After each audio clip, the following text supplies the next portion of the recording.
دائما أبدا على حبيبك خير الخلق كلهم منزه عن شريك في محاسنه فجوهر الحسن فيه غير منقسم يا أكرم الخلق ما لمن ألوذ به سواك عند علول الحادث العمم مولاي صل وسلم دائما أبدا على حبيبك خير الخلق كلهم. My first and foremost salam to our great guest, our great honor, the great inheritor of Qibla Sheikh al-Alam, His Eminence Fadilatul Sheikh bin al-Arqim Siddiqui, Daman Barakatum al-Aliyah, and all to the respected and our ulama who are verily the stars of this ummah, and to all the brothers and sisters who have come today and gathered here on this auspicious occasion. Assalamu alaikum wa rahmatullahi wa barakatuh. Unfortunately, I only have a few minutes to hand before we hear Qibla Pir Sahib's khitab. And if you were there in Glasgow, he was talking about the blessed chest of the Prophet ﷺ, how it was opened, how was it washed, and how he was prepared to meet Allah subhanahu wa ta'ala. So it was a very, very beneficial lecture. And inshallah, we hope to learn from Qibla Pir Sahib again to be here. And just a few things I would like to mention in recent events, what's actually happened, to put something into context regarding the personality of the Prophet and give us something to think about. In the recent times when we've seen the cartoons that have been published, and mockery has been made at our Messenger ﷺ, there's one thing that we need to understand, that this hasn't come out of the blue just now. There has been a long Western tradition going back to the 6th century in which the non-Muslims ridiculed and mocked the Prophet ﷺ. Right? This just hasn't started now. And I can give you so many examples. I'm just going to give you 1 or 2 examples just to make you understand that the society we're living in and the people that we're dealing with are the same very people that existed from the time of the Prophet ﷺ. And I was in Glasgow, I mentioned just a few points, but inshallah I'll elaborate on a bit more.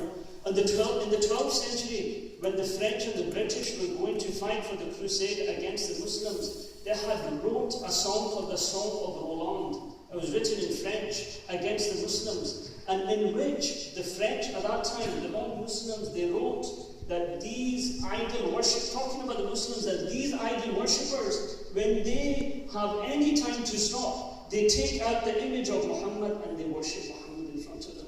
This was 12th century Europe. How Europe understood the Muslims to actually be. 12th century. You move to the 16th century. A very famous Renaissance painter and poet, his name was Dante. He wrote a very famous book, The Inferno. And in the Inferno, Dante mentions 10 levels of hell. 10 levels of hell. In the 9th level of hell, he places our Prophet ﷺ. He says he was an apostate and he was the Antichrist of his time. Talking about the Messenger ﷺ in the 16th century. Move on to the 18th century, and the British said that the Prophet, they never used to call him Muhammad. They changed the name from Muhammad to Mahound. Right? Search this up for yourself. Mahound means the Antichrist.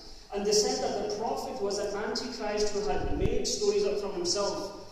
He had put pigeon and food for the doves in his ear. So when the pigeons would come and eat from his ear, he would tell the people he's receiving revelation from this bird. So for the past almost 8 centuries, we have seen this long tradition of the West speaking badly about the Messenger ﷺ. And what we see now in the publishment of the cartoons is nothing different. This is a long trend, and they have continuously attacked the Messenger ﷺ. The question for us, more importantly, staying in the West, how do we respond to these type of people?